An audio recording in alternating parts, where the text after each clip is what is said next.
As you guys know, on this channel, we regularly talk about the establishment, especially when it comes to the Welsh Labour government and the SNP establishment in Scotland.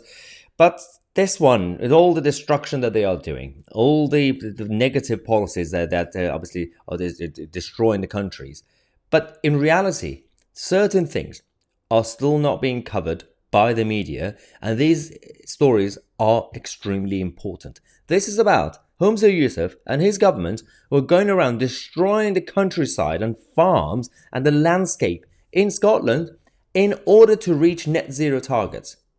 I mean, did you hear this properly? They are destroying trees and the countryside and the landscape, the green spaces, right? In order to reach their net zero targets.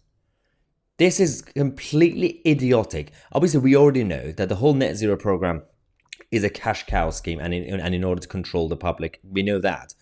It's just high taxes. But the idea behind saying, well, at least it's going to help the environment, well, that's already been exposed. That's completely untrue. You've seen what's going on in the Netherlands with the farmers there. Now we're having a situation in Scotland, the lovely, lovely Scotland, with all this that landscape and beautiful countryside, beautiful farms. It's all been destroyed. Initially, obviously, they had all the solar farms that they decided to basically create a peer pressure mentality across Scotland to basically get a lot of people to do it and force them.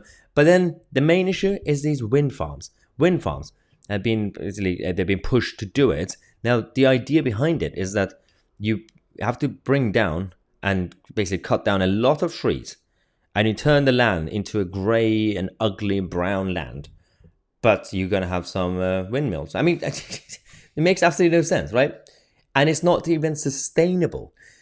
The problem I have, and that's why I'm making this video, is because this is one of the tiny topics that when you put them all together with all the other tiny topics, it creates the bigger picture, which is completely chaotic. But the media are not investigating this. So I'm going to be doing it. So I'm going to be talking about this. We already had this news from a couple of days ago that the SNP admitted to felling 16 million trees to develop wind farms. And you had the Scottish Tory MSP Liam Kerr, who said that the figures would astonish the general public and communities all over the country that cited concerns about the project. 16 million trees, right? With what scrutiny? Where is the accountability on this? I mean, there are members of the Scottish Parliament and there are committees that try to hold the government to account, but nothing gets done. Absolutely nothing. So we had Jamie Blackett from in the Telegraph, who wrote this piece as well, saying the separatists, the SNP, are going to great lengths to present Scotland as a renewable energy superpower, felling millions of trees in the process. Jamie said that it also shows how net zero is having a corrosive effect on the landscape. First, Holyrood uses taxpayers' money to provide financial incentives to landowners to cover the hills in lifeless blankets of non-native Sitka spruce. Then they are happy to see them chopped down again and ugly turbines erected along with a suite of connecting pylon lines, right? Carbon is released at every turn, particularly when land is ploughed for trees to be established and in huge quantities of steel and concrete for turbines. So, while it is true that we are becoming less reliant on oil and coal, the headlines about green energy are not always as good as they are cracked up to be. That's a good point. The people behind the green movement, the green agenda, they do not care about the environment, the climate, as I always call them.